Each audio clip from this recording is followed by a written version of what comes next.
eso. Y en el caso de José Antonio Pérez Tapia, yo quisiera destacar la actualidad de la conferencia que va a tener, Los males del siglo.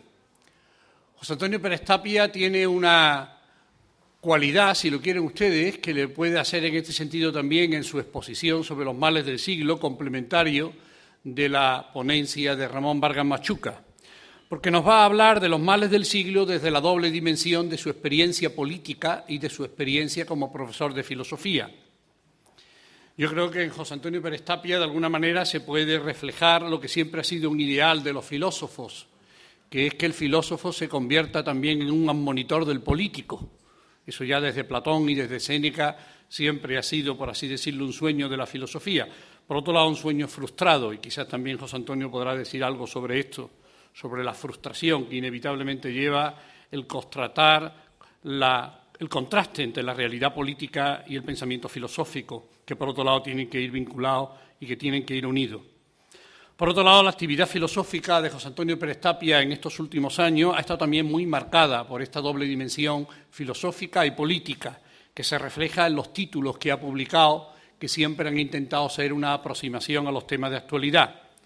Así, por ejemplo, su último libro, La izquierda que se busca, reflexiones sobre políticas en crisis, o el libro El riesgo de opinar, apuestas por la izquierda, o su libro Argumentos contra la antipolítica, etcétera. Podríamos hacer una exposición de muchas de sus reflexiones de los últimos años que han sido siempre un intento de acercarse a los problemas de la actualidad.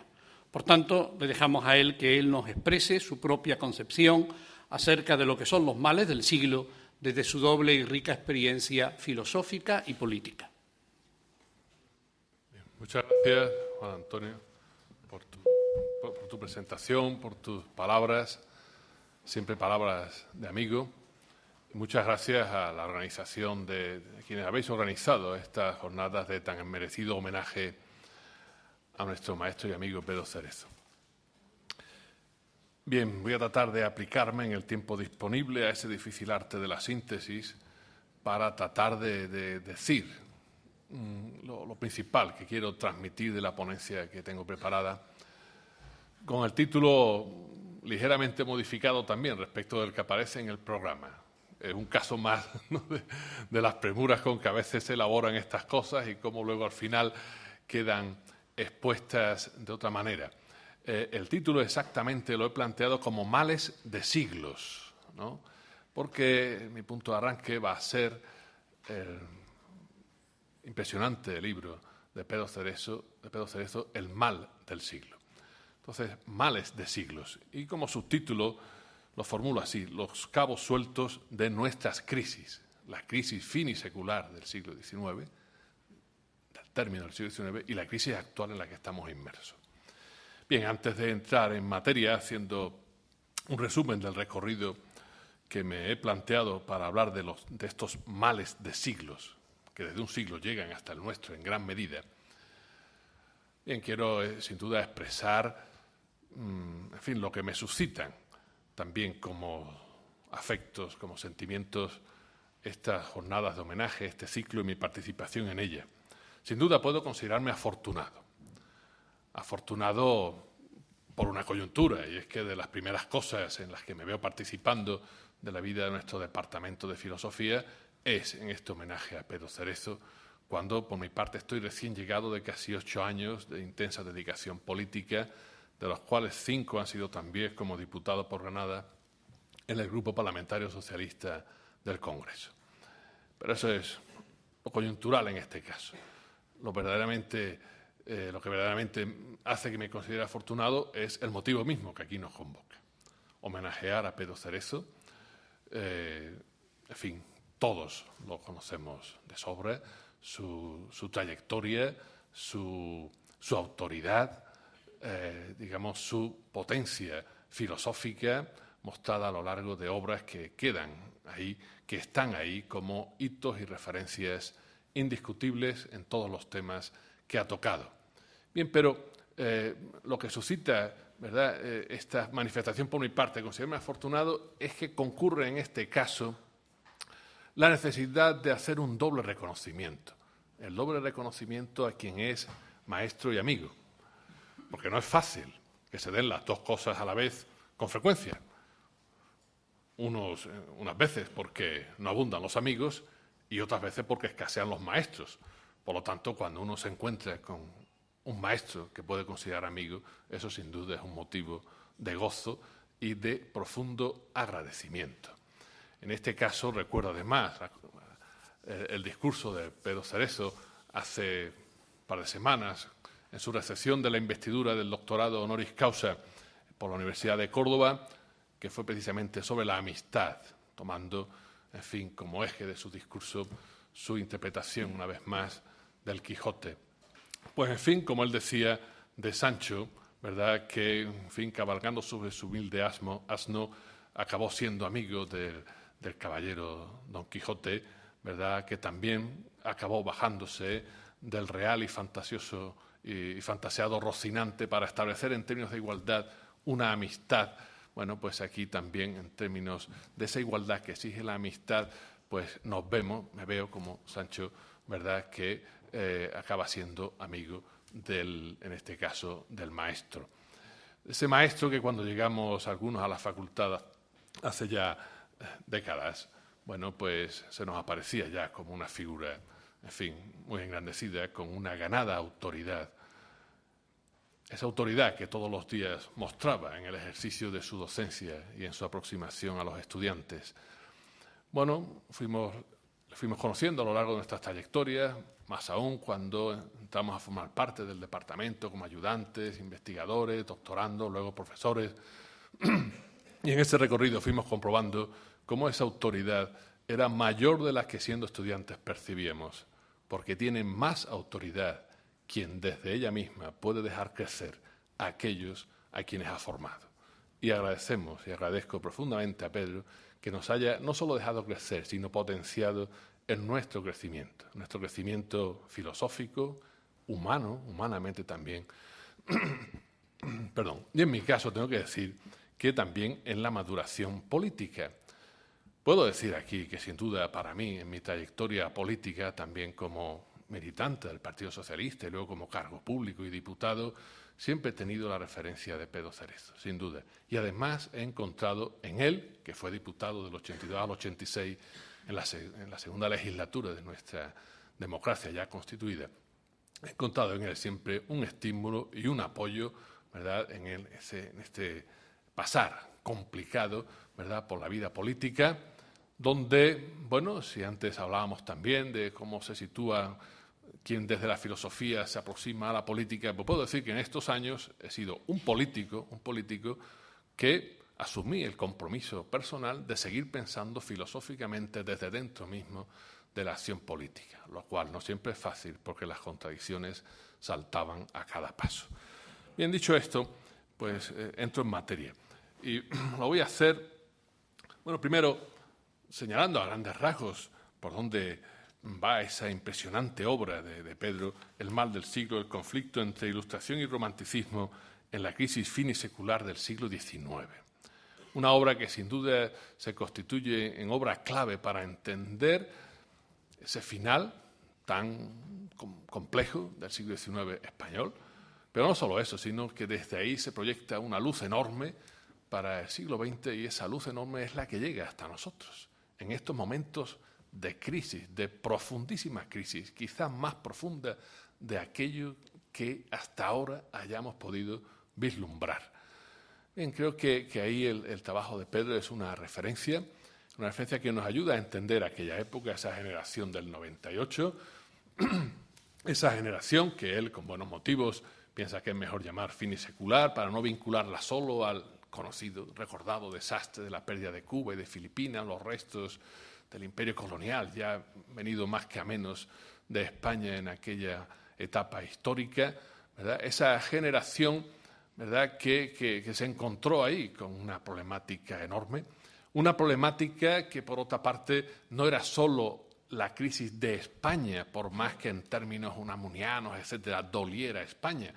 Ahí hace mucho hincapié Pedro para mostrar y demostrar con el rigor del análisis y el seguimiento de los textos que esa crisis finisecular de España era también la crisis finisecular de Europa, desmintiendo también ahí el prejuicio de un aislamiento excesivo, exagerado de España respecto de lo que ocurría más allá de los Pirineos, ¿no?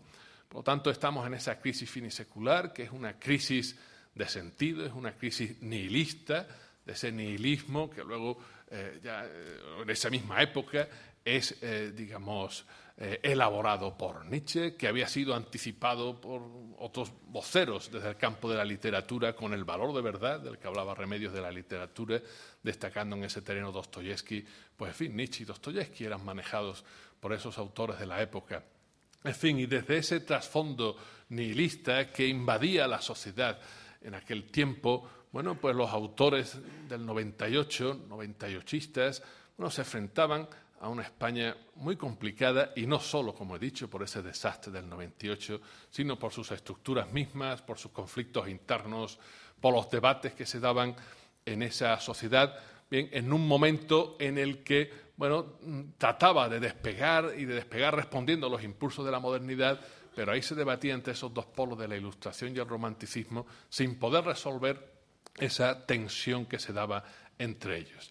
Pedro nos presenta a esos autores, por una parte, bien alejándose, aunque algunos retornaran a esas posiciones casticistas denunciadas por Unamuno, a ese pensamiento conservador, nacional católico, sistematizado y representado por Menéndez Pelayo, por ejemplo, a esas posiciones políticas más conservadoras, como las de Cánovas en la Restauración después de la Primera República, y por otra parte mirando, bueno, a ver qué expectativas había por parte de un liberalismo que luego se desfondaba en la misma Restauración, ¿verdad? Esos liberales que no llegaban a poner, digamos, toda la fuerza política que hacía falta para la, si no revolución, al menos la reforma liberal que en España era necesaria, que miraban también no solo al liberalismo, sino a otros movimientos emergentes, como eran los del movimiento obrero, el socialismo, el anarquismo, bueno, que estaban ahí pendientes de las derivas del republicanismo, que en gran medida, en fin, se quedó un tanto agotado con el empeño frustrado ya entonces, que se hizo fracasar de la Primera República. Bueno, y en medio de todo ello, bueno, pues ese impulso, no solo filosófico, sino espiritual, cultural, de la institución libre de enseñanza con el krausismo. Ese era el panorama. Y estos autores se veían ahí, entre todas esas corrientes, tratando de sumarse, digamos, por un lado u otro a ese impulso de renovación, pero un impulso de renovación, de reforma, el que anticiparon los regeneracionistas con Costa a la cabeza, que luego se vio en gran medida también abortado. Y en ese contexto, bueno, pues empiezan a replantearse muchas cosas en profundidad. El problema de España, el problema del nihilismo, el problema de la cultura, el problema de cómo rescatar el yo en medio de esas luchas agónicas, ¿verdad? Y ahí es donde unos y otros iban tomando diferentes derivas. Y son las que va analizando Pedro, en fin, con una prolijidad y unas finuras absolutamente admirables en todos ellos, teniendo siempre como esos dos polos de referencia que yo creo que son los que más pesan no solo en su análisis, sino en la identificación con la que puede abordar el acercamiento de unos y otros, que son Unamuno por un lado y Antonio Machado por otro. Y en medio pues se van percibiendo esas simpatías o sintonías que en algunos casos asoman, como con Gumersindo de Azcárate, republicano, en fin, con una intensa actividad también parlamentaria, o con el socialista Araquistain, bueno, también la aproximación que hace al granadino Ángel Ganivet, obligado a mencionar aquí. Bueno, pues en medio de todos esos diagnósticos, pues quedan ahí esos cabos sueltos, digamos, ¿verdad?, de una situación finisecular, final del siglo XIX, que entra en el siglo XX, que en España, en su primera parte, como bien sabemos, forma, en fin, todo el recorrido de una historia muy convulsa, tan convulsa que acaba en la tragedia de la Guerra Civil y que después, tras los 40 años de la terrible dictadura de Franco, da paso a esa historia, bueno, a esa transición democrática a la que antes ha hecho referencia, a esa democracia en la que estamos con todos los logros de los cuales nos podemos felicitar, pero también con importantes problemas de fondo que, en gran medida, se agudizan en medio de la crisis en la que actualmente ahora estamos. Entonces, lo que trato de hacer es, bueno, una panorámica de la crisis actual, retomando también esas referencias de la crisis finisecular, viendo cuáles son ciertos puntos de semejanza, cuáles son las diferencias y, de alguna manera, en fin, tratando de abrir pistas, como hace Pedro Cerezo de su libro, ¿verdad?, para que esos cabos sueltos que nos llevan de una crisis a otras no se nos conviertan en las sogas que nos asfixien en medio de la tremenda crisis en la que estamos inmersos en estos momentos, ¿no? Bien, males de siglos, porque atraviesan un siglo, el XX, ¿no? Una primera parte yo diría que estamos recogiendo el sentir más inmediato, ¿no? Y quizá cometa el exceso de dejarme deslumbrar por lo próximo, ¿no? Estamos en un tiempo de indignación. Otras épocas, otros momentos los llamamos tiempo de indigencia, o un siglo de hierro, muchas centurias atrás, ¿verdad?, o la Belle Époque, como manera de poner rótulo a ciertas épocas dentro de esas grandes clasificaciones que hacemos para hacer inteligible la historia. Pues estamos en un tiempo de indignación en medio de esta crisis que no es finisecular, es de comienzo del siglo, podríamos decir protosecular, del siglo XX, el principio del siglo XX, XXI, el que estamos viviendo actualmente, ¿verdad? Y este tiempo de indignación, bueno, es el que está poniendo de relieve pues una ciudadanía que está en la calle y está manifestando un sentimiento que no es meramente coyuntural, a pesar de lo que algunos traten de hacer cuando devalúan este movimiento ciudadano, en fin, con todas las virtudes y los límites que tiene un movimiento de estas características. Pero, subrayando algunas cuestiones principales, sí subrayaría que es un movimiento que entra en el capítulo, bueno, de lo imprevisto. No estaba previsto, ¿verdad?, que hubiera este movimiento ciudadano que desde unos sitios se ha ido contagiando a otros, y España, podríamos decir, como pasó con los liberales de 1812, cuando consolidaron la misma fórmula y la difundieron. Pues ahora ese movimiento de los indignados, que empezó inspirándose Stefan Hessel, el francés, y su panfleto, pues resulta que eso se contagia, porque a su vez fueron contagiados por lo que sucedía meses atrás en lo que hemos llamado la primavera árabe, que en algunos casos pues ha acabado o ha pasado por conflictos muy sangrientos, como en Libia, ¿no? Pero si imprevisto estaba este movimiento ciudadano, más imprevista estaba la crisis. Más imprevista, ciertamente. Y desde luego no con esta envergadura. Había señales, había síntomas, había signos que algunos escudriñaban, algunas voces proféticas avisaban, no se les hacía caso, como suele ocurrir con las voces proféticas. Pero el caso es que salimos del siglo XX en una situación bastante apacible. La posmodernidad, la crisis de la modernidad, que llamamos posmodernidad en las últimas décadas del siglo XX, es verdad que era una crisis donde poníamos en revisión el fundamento, el sujeto, un pensamiento fuerte, y se hablaba con Bátimo de un pensamiento débil, ¿verdad? Y se tomaba, pues, digamos, todo ese cuestionamiento de las coordenadas en las que habíamos vivido. Pero eso era como una tarea que nos podíamos permitir, al menos en Occidente, el lujo de llevar a cabo, esa revisión, ¿verdad?, de nuestros fundamentos, esa puesta en cuestión de nuestras coordenadas, esa crisis de la modernidad. Porque otras variables estaban asentadas. No estaba en cuestión el capitalismo en el que nos movíamos. Es más, el capitalismo en el que nos movíamos, en el que nos hemos seguido moviendo hasta ahora, pues parecía que entraba en esa fase, digamos, victoriosa después de la caída de los regímenes comunistas, del muro de Berlín.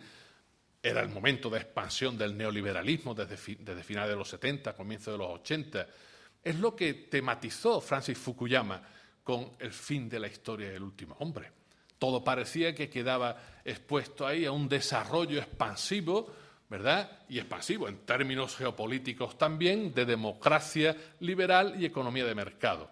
Y todo aunado, ¿verdad?, en un mercado capitalista que ponía en marcha todo este proceso de globalización que llega a nuestros días, pero planteado como un proceso exitoso, ascendente, en clave de un progreso no cuestionado.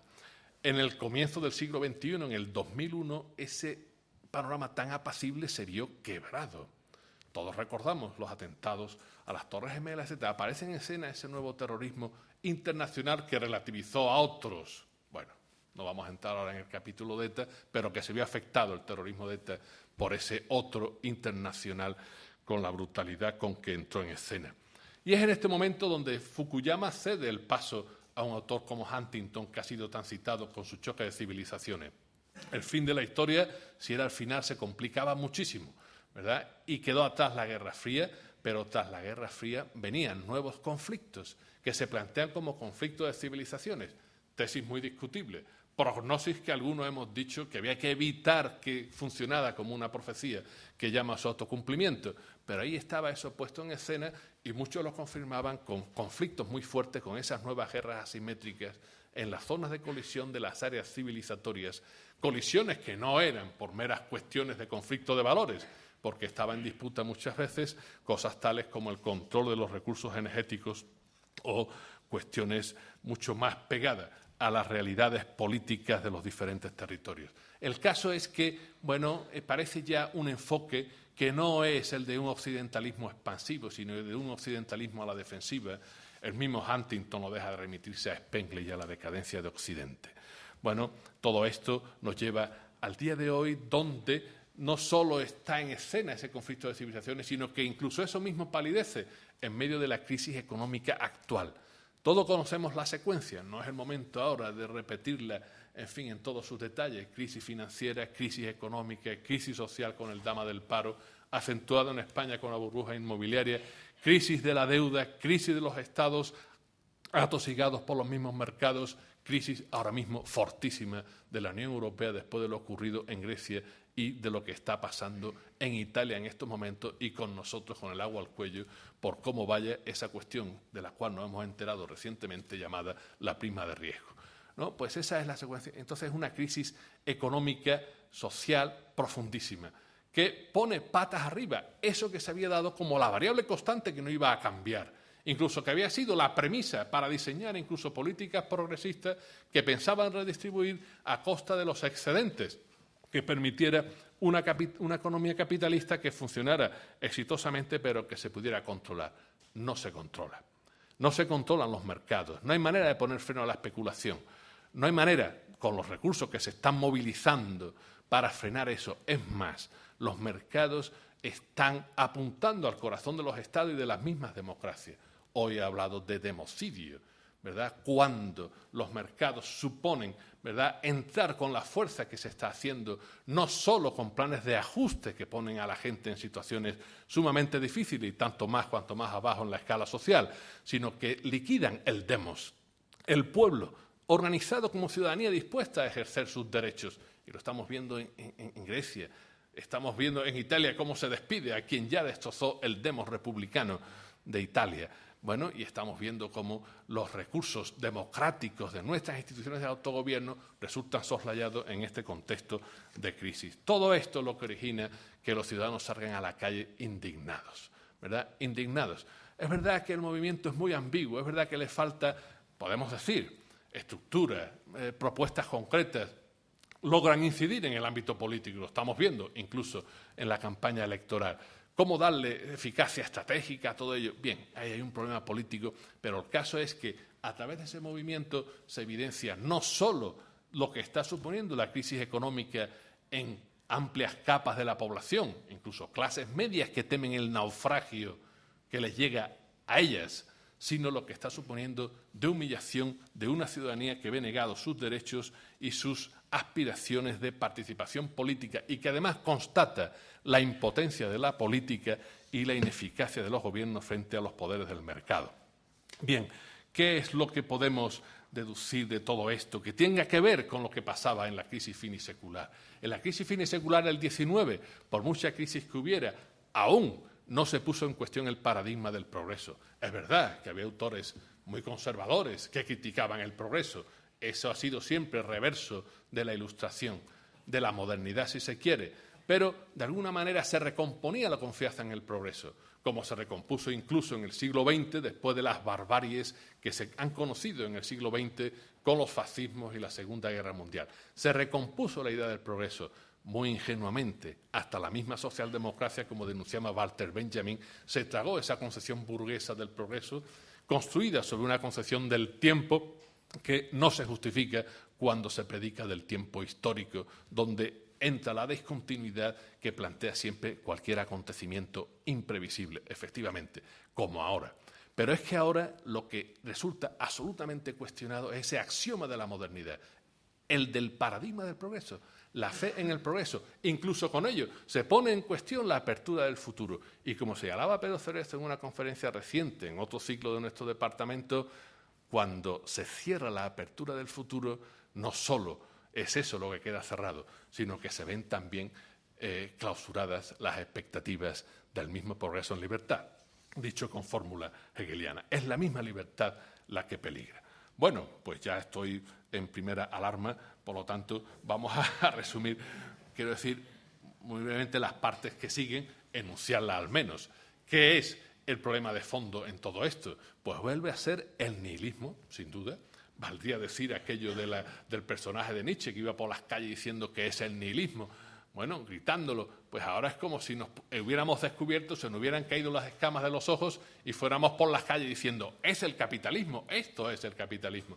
Pero es el capitalismo el que engendra nihilismo. Y un fuerte nihilismo cultural, diríamos, más allá de lo que Nietzsche pudo prever o quiso prever, porque en todo caso este nihilismo cultural que se ha extendido por nuestras sociedades como disolución del sentido en medio de densas redes de significado, pues es un nihilismo fuertemente reactivo, es un nihilismo a la contra, es un nihilismo donde da el paso de la disolución, pero no la construcción de nuevos valores desde un sujeto que se retoma a sí mismo. Es el nihilismo, por otra parte, uniendo a Nietzsche con Marx, que encuentra la mayor máquina de destrucción de valores, de disolución de valores supremos, de desvalorización, justamente, ¿verdad?, en el capitalismo, que pone en el dinero como capital el intercambiador universal, el valorizador por excelencia, pero haciendo un juego de palabras, el valorizador que desvaloriza en cuanto que todo valor lo somete a precio, en una dinámica imparable, en la cual, como señaló Marx, desde el vestichismo de la mercancía hasta la acumulación monopolística del capital, eso no se detiene y es la misma dignidad humana la que sucumbe a esa desvalorización. Ese es el problema de fondo de nuestra cultura.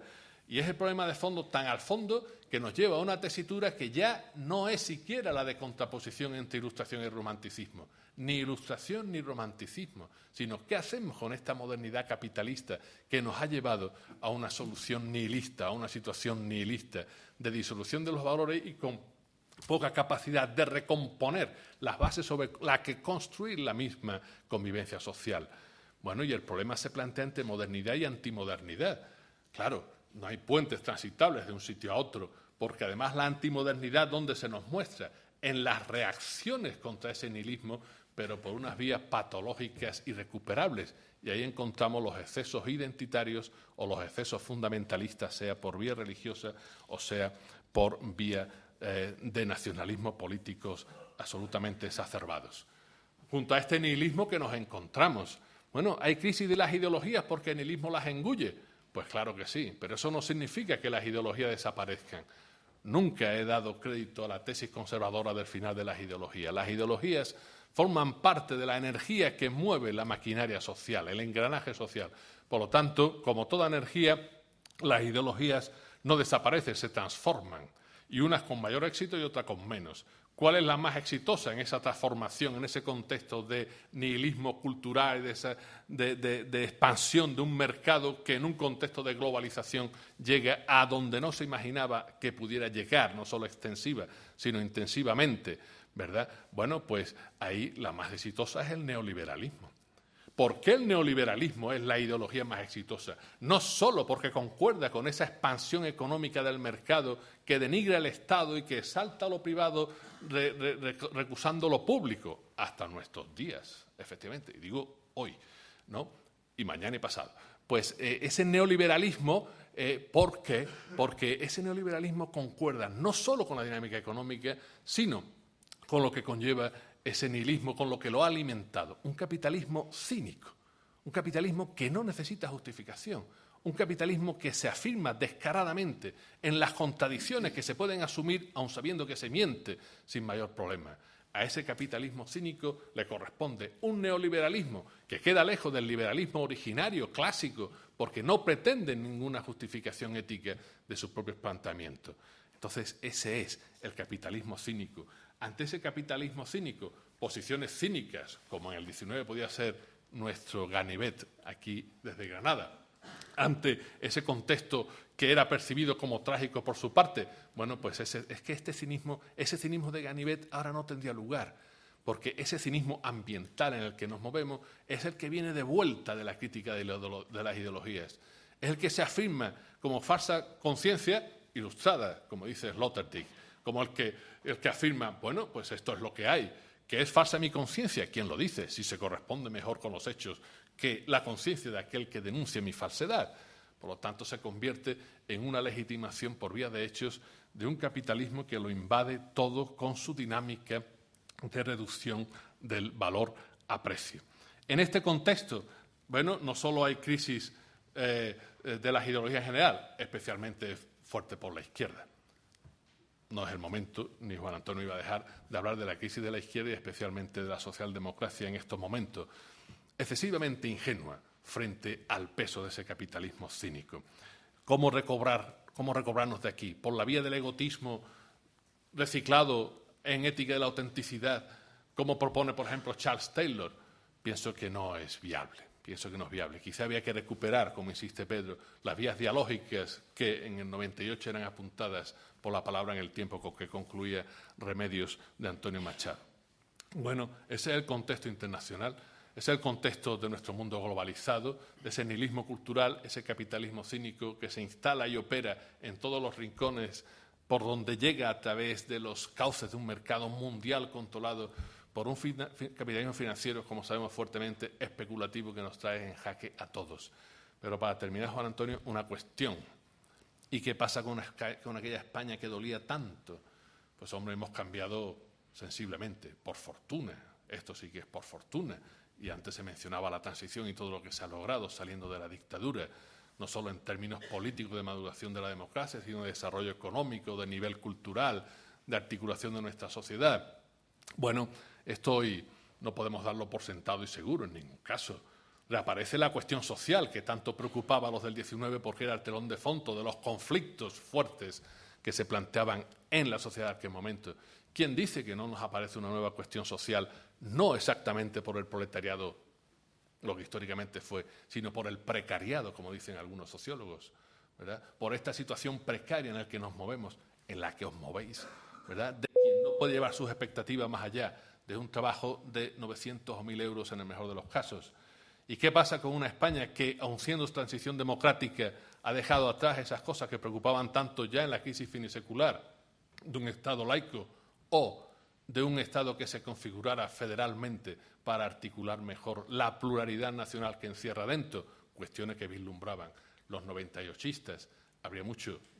Tendría mucho que decir al respecto, como cuestiones que desde hace más de un siglo llegan hasta nosotros y hoy se nos plantea con especial urgencia, porque no solo está cuestionándose el estado del bienestar que se erosiona, sino el estado de las autonomías. Y algunos piensan que en vez de avanzar profundizando federalmente, pues hay que ir por la vía neocentralizadora de una visión unitaria que, sin duda, va a cuestionar más la realidad política del Estado español que una federalización consecuente. ¿Y Europa? ¿Puede verse como un ensueño, como vieron a España? Pues quizá, pero después de todo lo que ha supuesto Europa para nosotros, habría que decir que no sea un ensueño idealista, una falsa ilusión, pero a su vez hay que decir que hay que ir a Europa sin ese europeísmo servil que ya criticaba Unamuno. Pues muchas gracias a usted y muchas gracias a Pedro.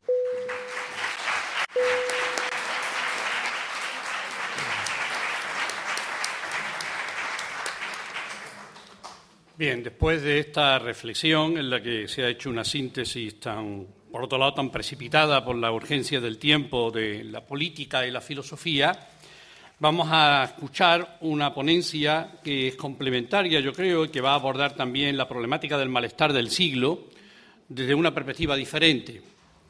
Luis Sáez se ha preocupado mucho siempre de la problemática de la crisis del presente. Ya recuerdo que en la ponencia que tuvo en la Universidad de Murcia, cuando también se hizo un acto de homenaje a Pedro Cerezo, él hizo una exposición en la que precisamente abordaba la crisis del presente.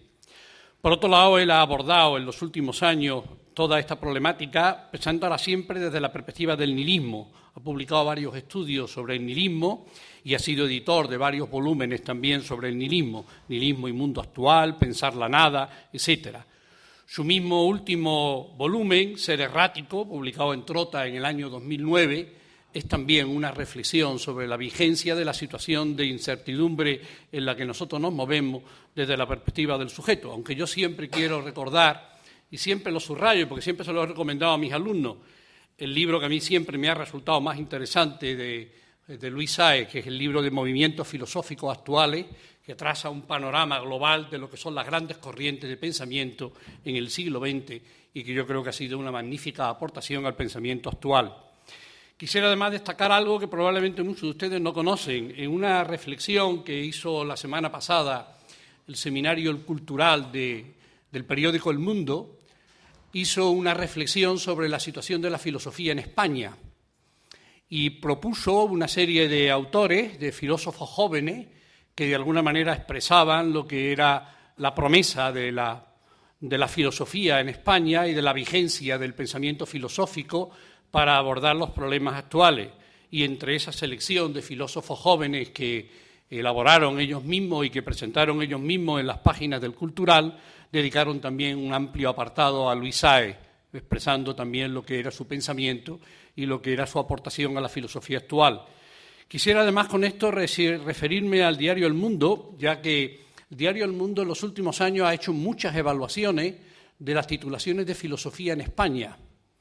Y siempre en esas evaluaciones que ha hecho el diario El Mundo de las titulaciones de filosofía en España, siempre ha aparecido la titulación de filosofía de los departamentos de filosofía de Granada como uno de los departamentos que estaban entre los 5 primeros y frecuentemente entre los 3 primeros, siempre mencionando a Madrid y a Barcelona entre los 3 primeros, pero en muchas ocasiones poniendo también en segundo o en tercer lugar el departamento de filosofía, a los 2 departamentos de filosofía de la Universidad de Granada. Y quiero mencionar esto, ya que en buena parte la titulación de filosofía que hoy existe en la Universidad de Granada es también una obra de Pedro Cerezo. Por eso ahí hemos encontrado un refrendo de la calidad que han encontrado en esta titulación y también un refrendo de la significación que achacan a la obra de Luis Sáez como una promesa para la vigencia del pensamiento filosófico en España. Dejemos que él nos haga ahora su propia exposición. Bien, pues muchas gracias, Juan Antonio, por la presentación. Lo que tengo que decir, en primer lugar, lo voy a decir apretadamente porque el tiempo apremia, y es que es para mí un honor, aunque este término esté ya como un poco en desuso, ¿no? Pues poder rendirle homenaje a Pedro Cerezo, puesto que, para ser breve, me considero discípulo suyo. Le voy a rendir homenaje como intérprete de su obra, nada más. Y en este recorrido, pues quiero intentar vincular mis intereses actuales, que se orientan hacia una investigación de la crítica de patología de civilización en Occidente, una crítica del malestar, con la crítica que despliega él a propósito del mal del siglo.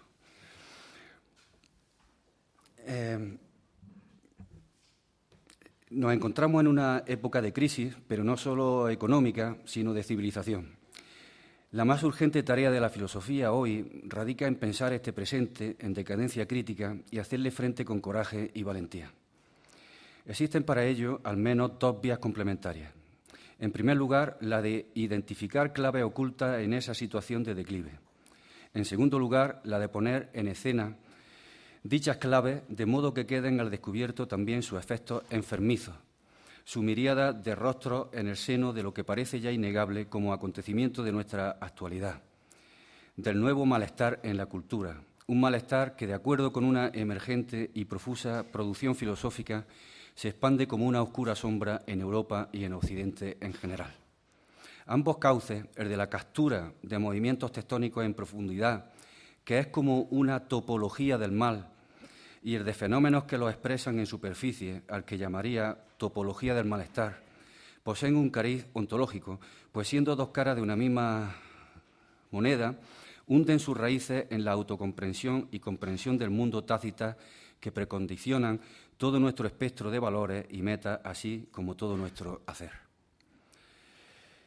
Quien se acerque al corpus teórico de Pedro Cerezo comprobará que aporta en esta empresa penetrantes e imprescindibles diagnósticos, articulados además en un admirable trenzado de pesquisas que, sin abandonar nunca la cosa misma, distribuyen las máscaras de esta, desencubriendo su riqueza con multitud de matices en un tejido reticular plagado de estratos y conexiones entre líneas de fuga, es decir, de pliegues y repliegues, cuyo seguimiento invita al lector a volver una y otra vez, apelación que emerge solo en las obras destinadas a permanecer, raras hoy, por cierto, en un escenario intelectual donde prima una incipiente pluma de rapiña.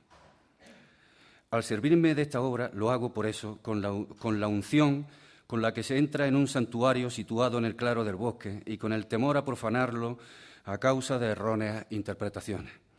Me guiará como hilo de Ariadna la convicción de que en la nervadura del pensar cereciano se mueven continuamente resonancias entre tres nódulos: nihilismo, tragedia, barroco. Escenario 1. Nihilismo. Ya en el prólogo al mal del siglo, en el que se introduce Pedro en la situación finisecular que expresaron los intelectuales del 98, advierte contra aquellas interpretaciones puramente intrahispánicas que no supieron ver lo fundamental, lo que realmente estaba en cuestión en aquella coyuntura histórica, nada menos que una crisis radical de la conciencia europea. Y afirma asimismo, sin mácula de duda, que el nihilismo es la instancia decisiva del espíritu de la época. En muchos de sus escritos, sobre todo en los que se ocupa de Martin Heidegger, nos revela la mayor amenaza de ese incómodo compañero de viaje en nuestro tiempo, que es el nihilismo. A saber, no solo la reducción del ser a una pura nada vacía, sino la penuria de espíritu que nos acecha, por cuanto tampoco somos proclives a reconocer semejante vacío. Pues la penuria es, Pedro, la experiencia de lo que hace falta y lo que se echa en falta. Fin de cita. Pero más profundamente, la ausencia de penuria, el encubrimiento de su propio vacío de ser en la exuberancia de lo disponible y lo ya dispuesto. Fin de cita. Se trata, pues, de un fenómeno que, en términos de Jean Granier, marcará la confirmación de la alienación metafísica del hombre como voluntad de nada. Pero la originalidad de Pedro respecto a Heidegger, y volviendo al mal del siglo, consiste en ampliar la mirada, incluyendo la nadificación a la que conduce, por otro lado, la depauperación del legado kantiano. El nihilismo aparece así en forma tensional, textura esta, la tensional, que, como se verá si lo consigo, constituye el temple de toda la obra de Cerezo. Una experiencia de desengaño, perplejidad y desorientación es la que sufren y combaten los del 98, causada por dos fenómenos polares y coetáneos. Desde el lado de la facticidad de la vida o la existencia, la época se anonada por la fuerza subterránea de un romanticismo desfalleciente, pues ha cedido al subjetivismo. Por el lado de la idealidad racional, los tiempos son de vacuidad en la medida en que los preside una ilustración deficiente, menoscabada por el imperante positivismo.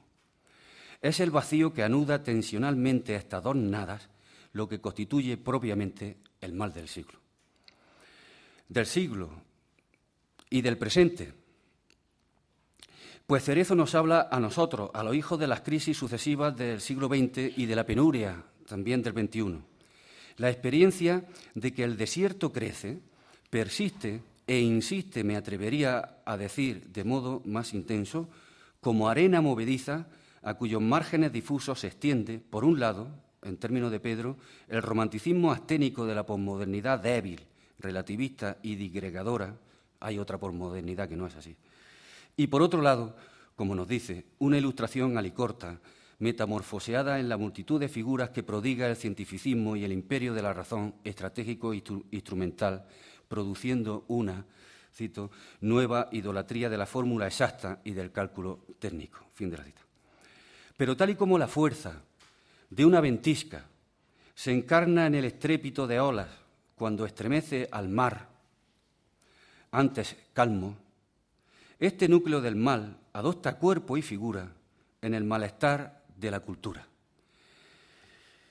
Cito, la decepción que constata Freud en los años 20 ha alcanzado su clima en el sombrío fin de siglo. Y en este punto surge el desengaño o desilusión y con él la asfixia del deseo que lleva a la inculpación y a la reacción agresiva contra la propia cultura. A todo ello habría que añadir fenómenos más sutiles que dibujan una miseria existencial instalada en el seno mismo de la conciencia por la pérdida de los valores y normas que daban sentido a la vida. Fin de cita. No quiero decir con esto que Cerezo sea freudiano, sino que en un sentido más amplio emplea el prisma, a mi juicio, de lo que yo llamaría una psicopatología de civilización o de cultura, aunque implícitamente, para mostrar los síntomas enfermizos del nihilismo, en una línea coincidente con la que invocó Heidegger cuando en su discusión con Jünger afirmaba que si bien el nihilismo no es una enfermedad, sí se lo puede tildar de agente patógeno que genera síntomas morbosos en superficie.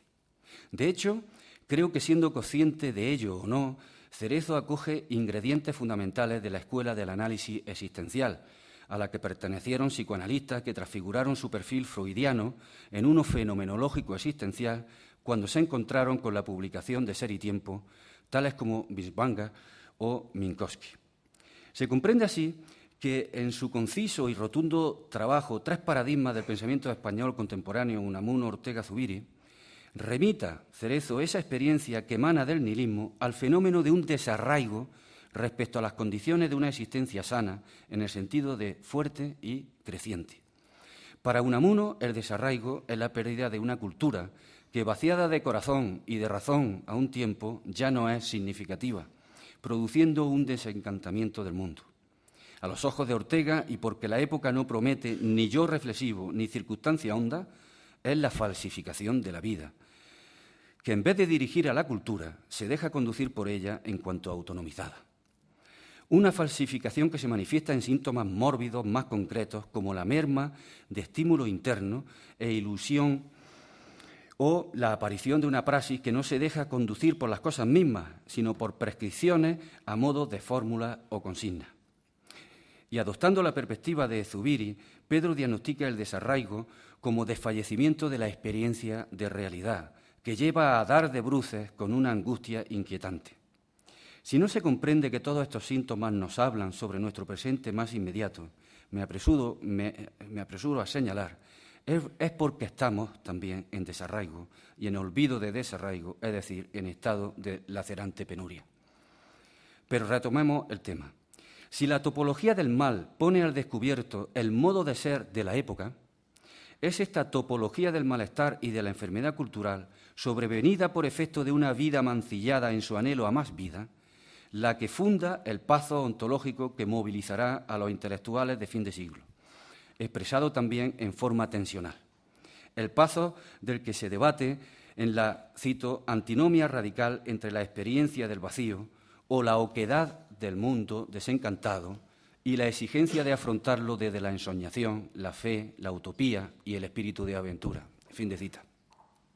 Y por eso es también la palabra, urgida por la textura tensional una vez más, de su raíz mitopoética y su alcance en logos, la que lleva el timón en el intento por salir de este atolladero. Una palabra que ante el polo del derrumbe moral y existencial oponga el otro polo de la creación a cualquier coste, y se diría, ejecutando esa desesperanza esperanzada o esperanza desesperanzada que los primeros frankfurtianos llevaron como estandarte. La misma obra de Pedro, si se repara en su profunda fuerza lingüística, pertenece a las que todavía hoy se arriesgan valientemente en tan atrevida aventura.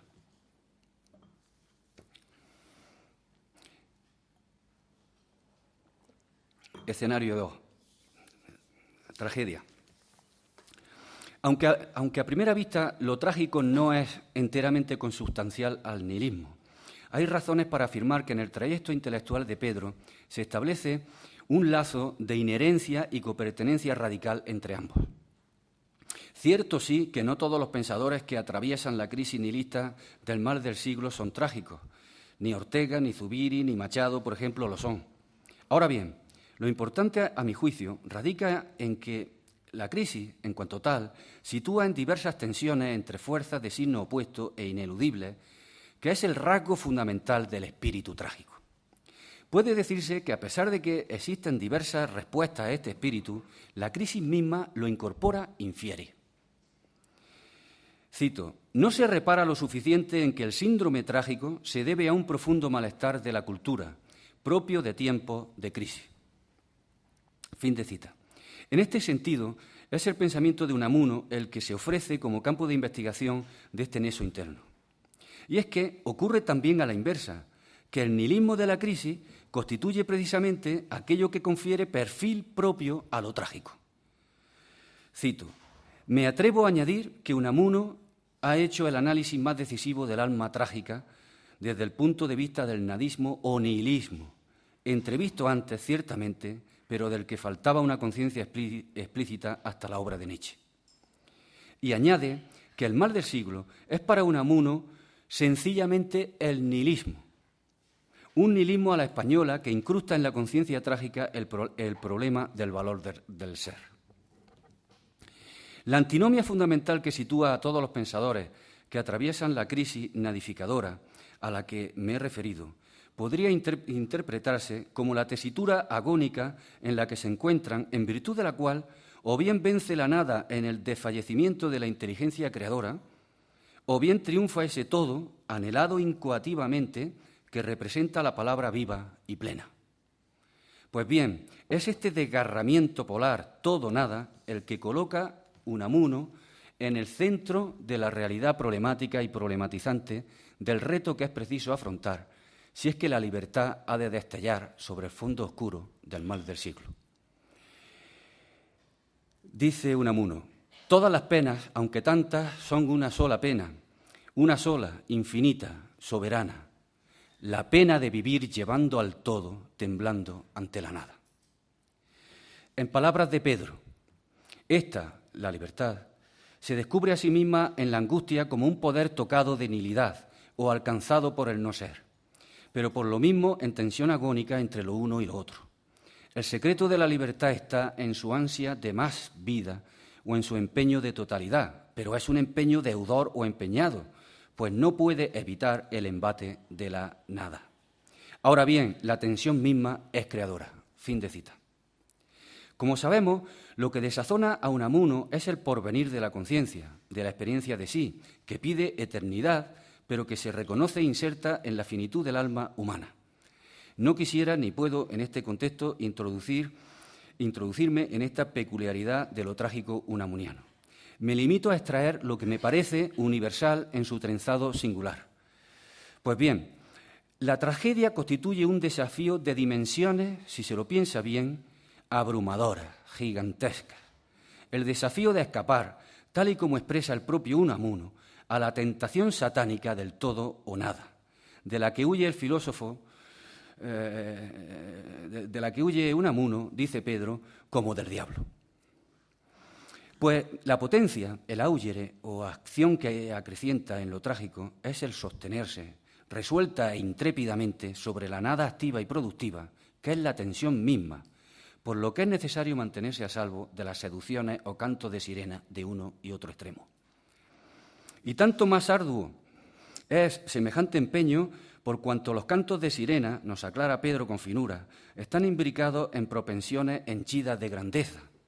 Todo y nada son peligros a rehuir, pero también cima y sima, que revelan la profundidad y la altura, respectivamente, del anhelo en el que vive y se desvive el hombre.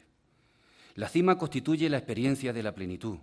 La cima es la profundidad del alma, pues está arraigada en el secreto e insondable mar de la existencia, en cuyo ámbito inasible corren dos aguas, la de sotomuerte, espesa y tenebrosa del abismo, y la soterraña, que es origen, placenta o entraña envolvente.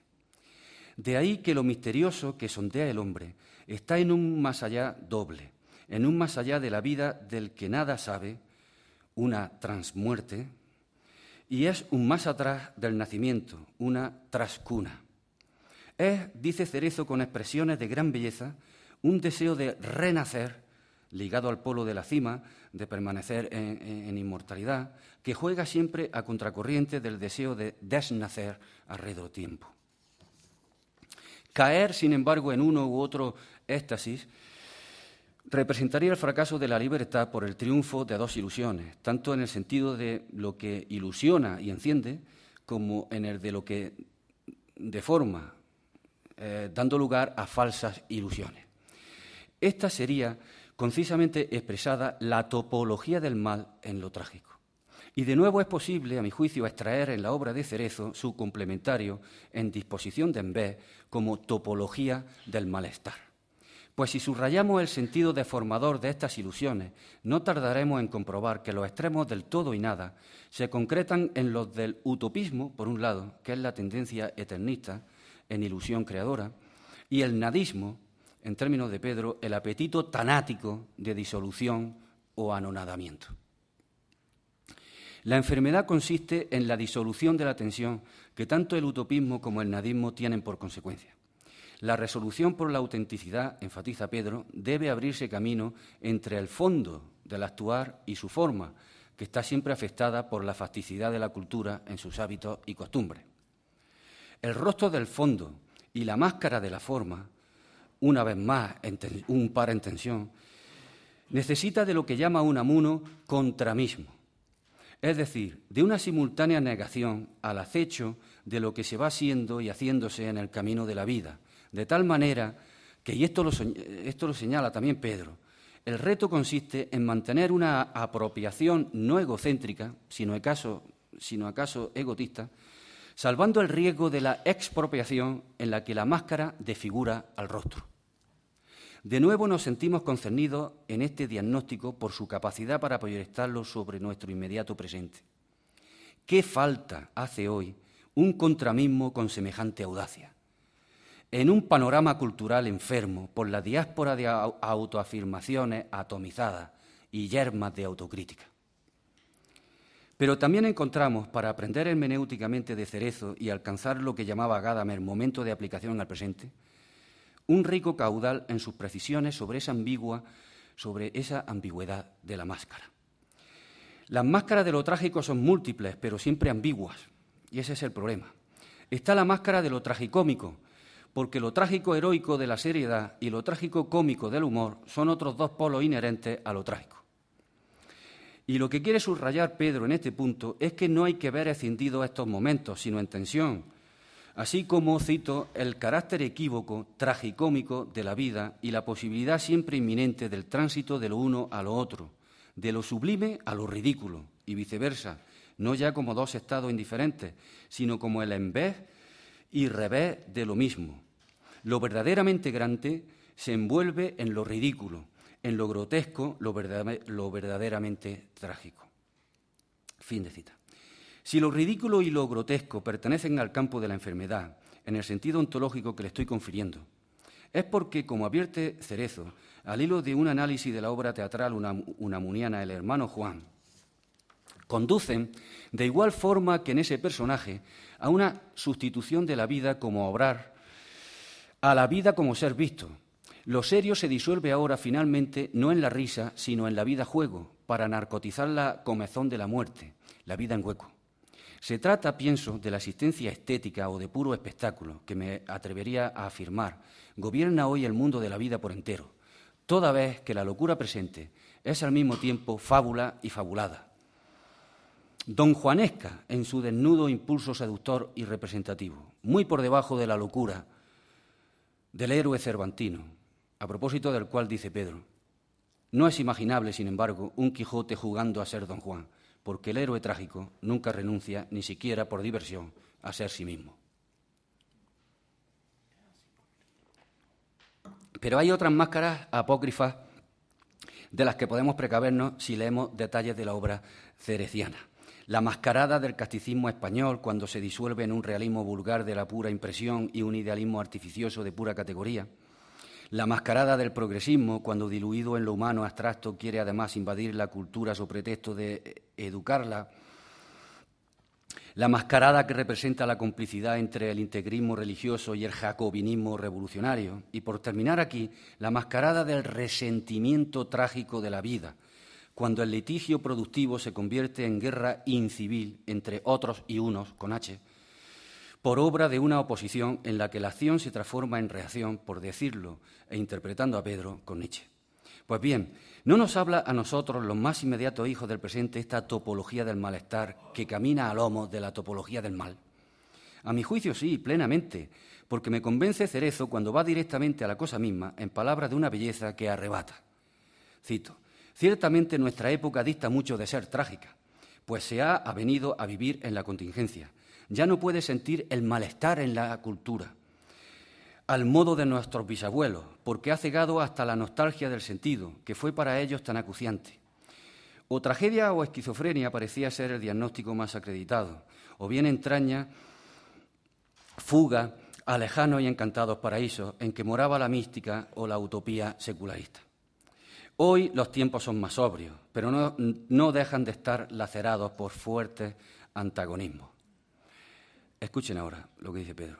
«Es preciso atravesar la noche nihilista para poder plantear de otro modo, a otra luz, quizás de amanecida, las viejas cuestiones del sentido y el valor de la existencia que tan vitalmente nos concierne». Escenario 3 y último. Voy a terminar. Se insiste desde muy diversos frentes en que nuestra actualidad es neobarroca. Sobre ello existen estudios de gran profundidad. Pero me parece que los trabajos de Pedro sobre el barroco clásico, el del 17, son eminentemente aclaradores. No creo que el interés de Pedro por el barroco sea azaroso, pues parece patente que lo barroco, sea en su conformación clásica, sea en su aspecto actual, experimenta la crisis que venimos indagando de un modo tal que propende a despertar de su letargo al espíritu trágico. Es como si el alma barroca quisiera decir que el mundo humano no está en orden. Figura y forma, objeto y entorno, y más radicalmente hombre y mundo, así como lo real y lo ideal, ya no se muestran en armonía. Si existe un vínculo interno entre nihilismo y tragedia, lo hay también en la obra de Pedro entre estos y lo barroco. Él clarifica que el héroe barroco, concebido al modo de ese paradigma español que es el mundo de Gracián, se debate también como el trágico entre el todo y la nada en un mundo de desilusión y de crisis. Y ello porque impera en lo barroco la experiencia paradójica del Deus absconditus. El fundamento del mundo, por un lado, está en Dios, pero este, por otro, es un Dios ausente. Semejante aporía propicia la unidad entre todo y nada. El mundo, siendo de suyo apelación a un todo, se reduce a nada cuando su fondo fundador queda sustraído y permanece absconditus. El hombre del barroco, quiere decir esto, se experimenta en la forma de un mixto desgarrado entre un todo escondido que le concierne completamente y una vida mundana en la que encuentra solo nada. Experimenta la nada en el ser, para decirlo de un tirón. Bien, pero no quiero decir que esta conformación sea trágica, ni tampoco que lo trágico sea barroco. Existe entre ellos imbricación en sus diferencias. No pertenece a lo trágico, por ejemplo, esa figura del pliegue que es cifra del barroco según Gilles Deleuze. Paso a algunas cosas. Pero cuando reparamos en que el pliegue pliega mundos en los que, como en la mónada leibniziana, habita el claroscuro, una luz que emerge desde un fondo de opacidad o sombra, no podemos dejar de emparentarlo con la tragedia y con la crisis, salvando las distancias. El hombre trágico ejerce su tensión, solo en el seno de diversos mundos, en los que se ejerce su praxis, llevando a todos ellos la mezcla de luz y oscuridad, de cima luminosa, que brilla solo velada o embozada, y de cima, que como entraña iluminadora se mantiene también en noche abismal. De otro lado, el hombre del barroco, que como muestra Pedro se la juega siempre en su condición doble de caudal interior y de maneras exteriores, de fuerza activa que se reviste en comportamientos, posee un parecido de familia muy fuerte con ese hombre trágico, que como también muestra Pedro es a la vez fuerza ejecutiva y plasmación en un hacerse, rostro que se hace continuamente en una máscara cambiante. Como no tengo mucho tiempo, paso a algunas cosas que quería decir y llego al final. No, porque me queda nada, ¿no? Llegado a este punto, habría que preguntarse por el criterio capaz de hacer frente al mal del siglo y a su consecuente malestar. Porque hay una ambigüedad inherente tanto a la tragedia como al barroco, etcétera, y es que la máscara puede ser genuina o apócrifa. Y entonces, ¿cómo diferenciar lo genuino de lo apócrifo? Por esto estoy preguntando. Me aventuro tentativamente en la interpretación de la respuesta que Cerezo nos ofrece. ha de adoptar la forma, en primer lugar, de una normatividad que, por un lado, no elimine la tensión entre facticidad e idealidad, o de otro modo, entre la aspiración a la plenitud y el reclamo de la cima existencial, y que pueda desbloquear la ambigüedad inherente a dicha tensión, a saber, la de su doble cauce, siempre posible, de una realización genuina y de otra apócrifa. De alguna manera, de acuerdo con esto, la tensión debería ponerse a prueba en el único espacio que queda si lo transmundano es ascónditus, el espacio de autotrascendencia inmanente que proporciona la intersubjetividad. Ahora bien, este no puede ser, sin más, el del consenso, pues si así fuese, la fuerza positiva de lo tensional, que entraña siempre un litigio, se apaciguaría convirtiendo a la existencia en mortecina unidad compacta. Pues bien, me parece que son dos las señas de identidad de ese espacio intersubjetivo. Quizá lo impensado, lo inexpreso en Pedro, pero que está por ahí esparcido. En primer lugar, se trata de un espacio de convivencialidad. Este horizonte lo había promovido ya en 1997 Pedro, en un trabajo que todavía me sigue inspirando, el horizonte mitológico, pero reaparece más tarde aquí y allá en los entresijos de su escrito. Decir convivencialidad es invocar, antes de nada, a un tipo de encuentro que conduce a la vida hacia más vida, evitando a un tiempo el desarraigo del logos puramente discursivo y la entrega a un flujo de experiencia ajena al juicio reflexivo. Evito aquí algunas cuestiones también que quería introducir, etcétera.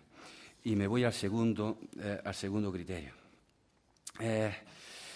Más tarde, en El mal del siglo, reencuentra en Machado expresamente esta vía, la del diálogo de la complementariedad, no del consenso, que ponga en juego todas las cuerdas y contrastes. Pues, como dijo Heráclito, la clave última, a mi juicio, son palabras de Pedro, de la metafísica machadiana, la armonía invisible, es que la armonía invisible está tejida en todos los opuestos. Pues bien, aquí encontramos la segunda seña de identidad para la salida a la crisis, el ensayo machadiano de esfuerzos fragmentarios, más allá de la tentación dialéctica y creando tensiones creadoras. Late aquí, a mi juicio, además de la persistente apelación a la tensión, un lazo profundo con Adorno, que en su dialéctica negativa pretende escapar al principio identitario, en particular a través de lo que llama constelación de conceptos. Es decir, de un esfuerzo por ir a la cosa misma mediante una nube de aproximaciones que no la invaden, subsumiéndolas en el concepto, sino que la dejan ser, vía negationi, despojada de cualquier intentio recta, al resol de un conjunto de estrellas conceptuales que la rodean una y otra vez sin acapararla. Pero si esta hipótesis fuese correcta, habría que decir que para Pedro convendría mejor la expresión constelación de palabras. Pues esta, como se ha dicho, porta un irreductible mixto de logos y fuerza mitopoética. Se trata de la palabra viva y creadora, capaz de iniciar y de permitir, la cito, participación en una verdad inexhausta, que porque nos trasciende nos mantiene siempre en permanente éxodo hacia nuevos horizontes. La palabra, pues, lleva el timón en Pedro. Acabo aquí ya. Sea o no esta la solución que vislumbra, sea o no convincente mi interpretación en todo este ensayo, Pedro, tú has fecundado el campo de la filosofía con incisivas flechas que permanecerán vivificando el ser interrogante de muchas generaciones. Y lo has hecho, además, de un modo tan comprometido, en carne y hueso, que sería faltar a la verdad e incluso al corazón, si no te digo ahora, en público, que eres un maestro en el más noble y elevado de sus sentidos.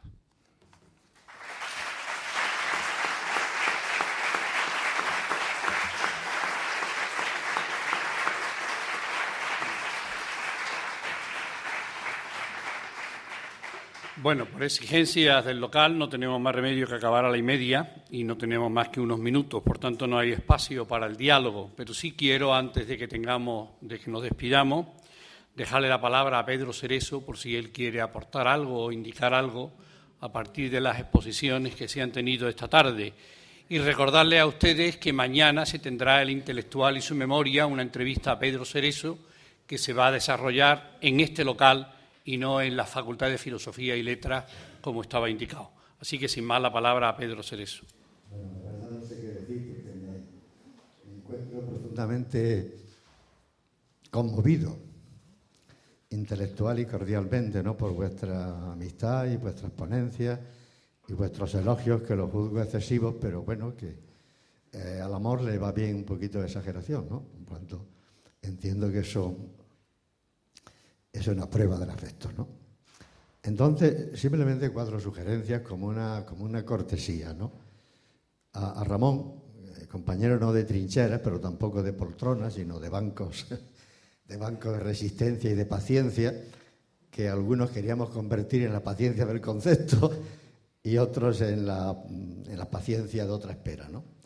Pero bueno, sintonizo con muchas cosas de él, pero a mí, curiosamente, el autor que más, no digo el que más, pero uno de los que más me ha impresionado en su filosofía política, en los complementarios, a través de los complementarios, es Antonio Machado, el cual definía al pensar, y por consiguiente, por ende, al pensar político, como pensar vigilante, pensar alerta, pensar vigilante.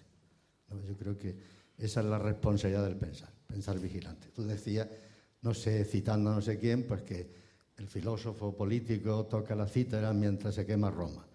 El que toca la cítara es el que quema Roma.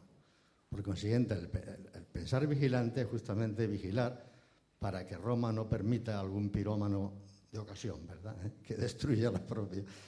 Y bueno, yo creo que realmente no encuentro mejor definición ni del pensar, o por lo menos una definición tan aguda como esta, que en el fondo es de influencia nietzscheana, pensar alerta, pensar vigilante.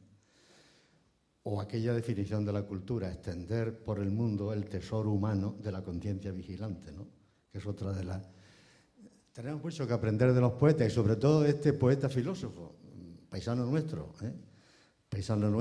y que alguien dijo, un compañero, puesto que tú has estudiado Gramsci, pues que fue un poco un Gramsci perdido en un instituto de pueblo, pero en sus notas en prosa de los complementarios y en otros estudios y en sus apócrifos, Abel Martín, Juan de Mairena tiene verdaderamente ocurrencias agudísimas, ¿no? Es decir, bajo la veneración académica por Unamuno y por Ortega, Antonio Machado era capaz de introducir cuñas críticas, incisivas, tremendamente sugerentes, ¿no?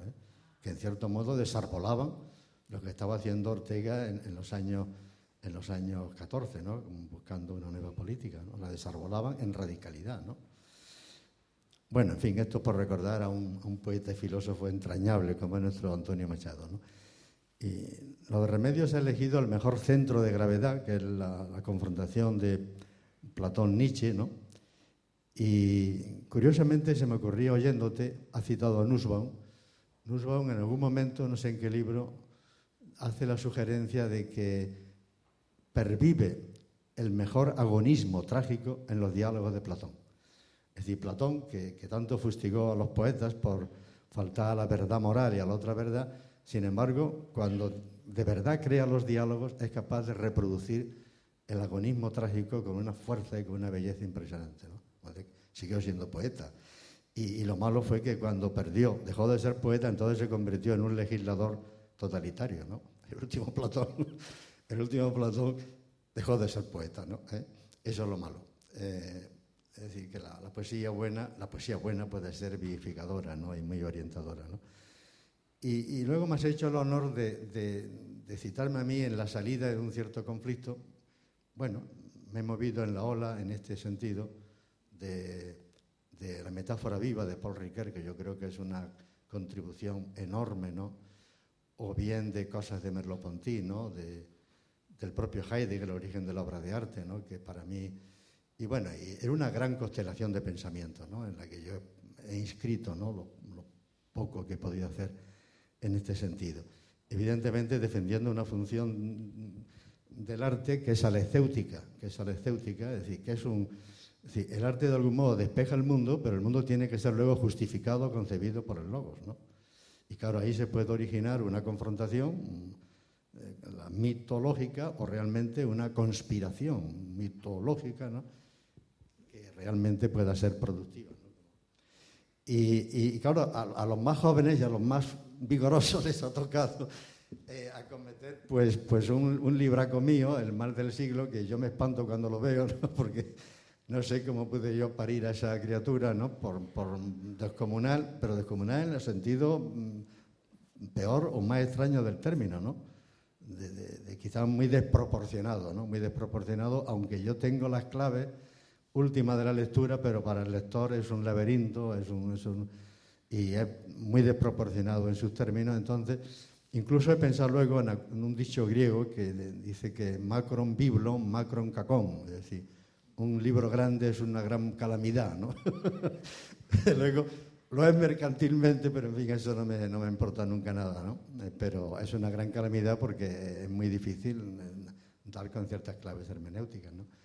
Y habéis hecho pues una doble lectura, José Antonio más sociopolítica, porque es lo suyo y ahí tiene finura y penetración, y más ontológica Luis Sáez, ¿no? Entonces, tan solo quisiera, porque el diálogo aquí sería muy largo, ¿no? Pero indicar dos cosas para que ese libro se entienda. Ese libro me lo pongo yo a escribir a finales del siglo XX para hablar de una crisis de finales del XIX, cosa que resultaría a primera vista extrañísima, ¿no? Es decir, que uno está un poco tocando la cítara, ¿no? Roma no ardía, pero bueno, tocando la cítara, ¿no? Yo creo que se debía, de alguna manera, a una contextualización que yo hacía desde el mirador del final del siglo XX, del final del XIX. Y es que yo encontraba en la posmodernidad un rebrote neorromántico, ¿no? Que pudiera ser peligroso. Y a su vez, en la Ilustración había, obviamente, hoy una Ilustración mucho más vigorosa, porque ha pasado ya por la escuela ha pasado ya por la crítica a la Ilustración ingenua, ¿no? Que ha hecho la escuela de Frankfurt, tanto Horkheimer como Adorno, y Habermas. Pero bueno, también una cierta Ilustración a veces raquítica o cientificista, aunque insisto, eso no le hace verdaderamente justicia a la Ilustración de hoy, ¿no? Y entonces a mí me parecía que estábamos repitiendo una situación crítica que se creó en el fin del siglo entre el positivismo y, de alguna manera, un tardo romanticismo. Y que fue, a la vez, síntoma de la crisis nihilista, que llegó a través de Schopenhauer y de Nietzsche, ¿no?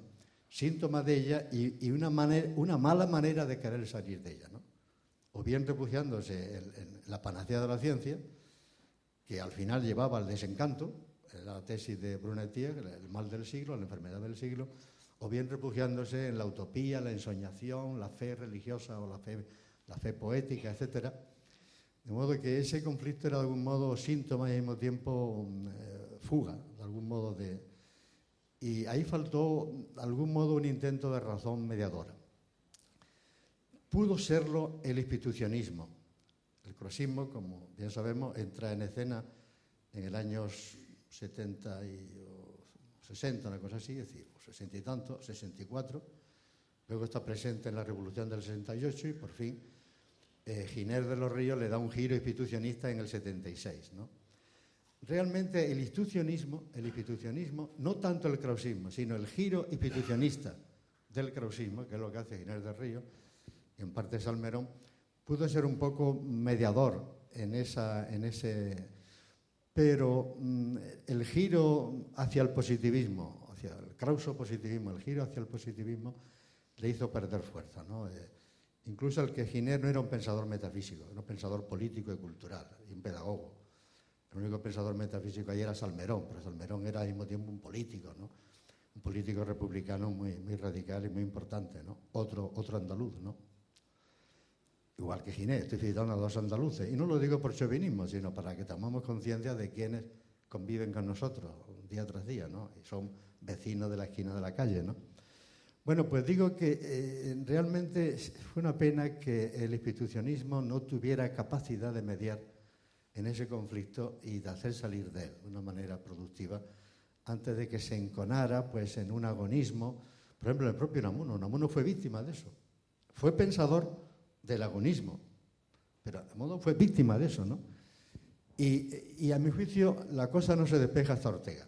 Es decir, ¿por qué yo soy orteguiano? Pues se debe fundamentalmente a eso, a que Ortega arranca desde comienzo del siglo recogiendo lo mejor de la tradición socialdemocrática en el pensamiento, recogiendo el institucionismo, se presenta como heredero del regeneracionismo de Giner y del regeneracionismo de Costa, de ambos regeneracionismos, y hace una nueva fundación en vieja y nueva política, en una nueva filosofía, razón vital, razón histórica, etcétera, ¿no?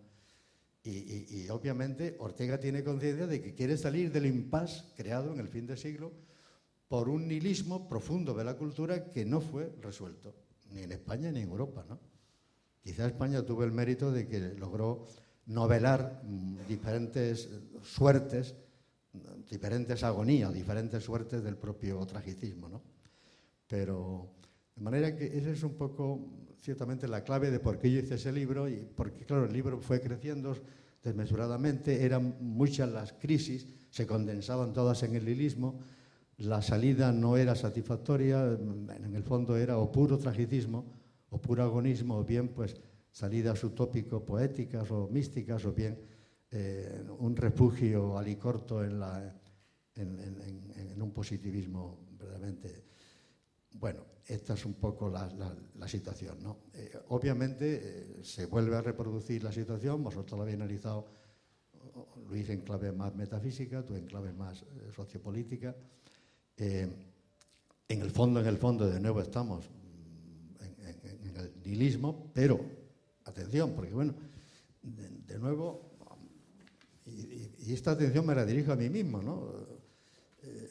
Tú citabas el texto de atravesar el nihilismo. Para mí, atravesar el nihilismo no es salir fuera, hacer una nueva fundación, es pensar a través del nihilismo, ¿no?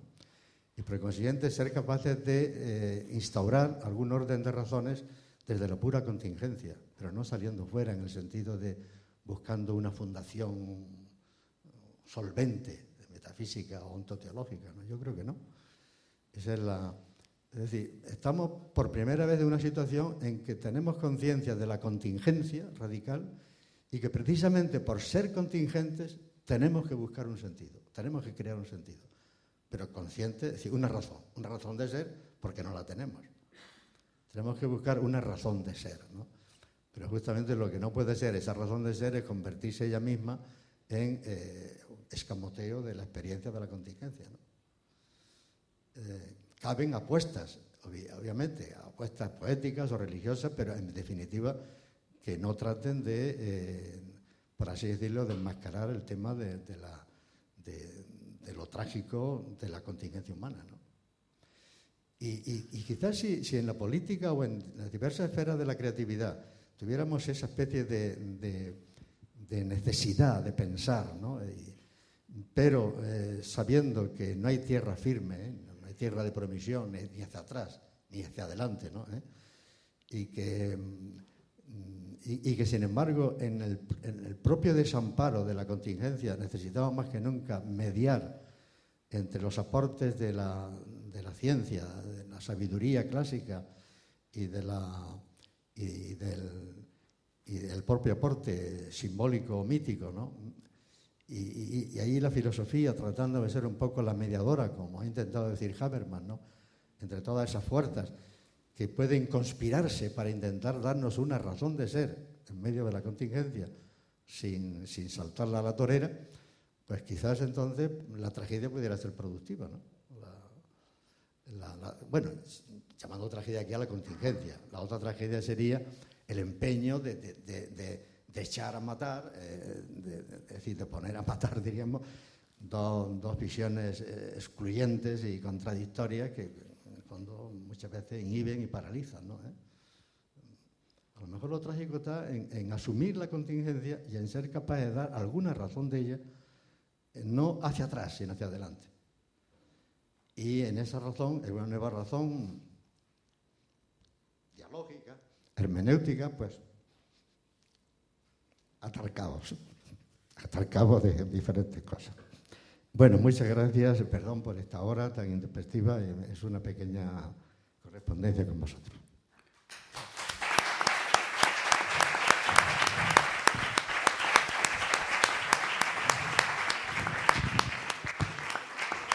Mañana continuamos a las 6:15. Muchas gracias. 6:15 aquí.